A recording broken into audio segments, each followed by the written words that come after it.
এই ছাগল কথা শুনে না, ওকে হাটে বিক্রি করে দেব। এত স্বাদের ছাগল আমার, আর তুমি তাকে বাজারে বেচে দিবে? এই গরু আমারে শেষ করে দিল। গরু পোষা অনেক খরচের, আমি রাখবো না এটা। আমি তোমারে কইছিলাম গরু টরু পালতে না, তুমি তো আমার কথা শুনো নাই। বউ, বউ, আমি এই ঘোড়ার গাড়িতে তোমাকে বেড়াতে নিয়ে যাব। না, আমি হেলিকপ্টারে চড়বো, এটাতে না।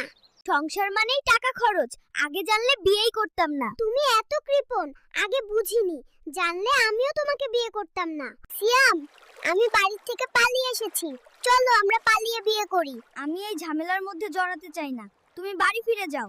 মিম, আমি মাঝির ছেলে, তুমি কি আমাকে বিয়ে করবে? শিয়াম, ভালোবাসা ধনী গরিব দেখে না। জান, আজ আমি তোমাকে নিয়ে অনেক দূরে যাব। সিয়াম, নৌকা আস্তে চালাও, আমি সাঁতার জানি না। মিম, তোমার শাশুড়ি কাল আসছে, এই চুড়ির বাক্সটা দাও। নিজের মায়ের জন্য সোনার চুড়ি, তুমি আমার মাকে কিছুই দাওনি। বউ, বউ, আমি এই ঘোড়ার গাড়িতে তোমাকে বেড়াতে নিয়ে যাব। না, আমি হেলিকপ্টারে চড়বো, এটাতে না।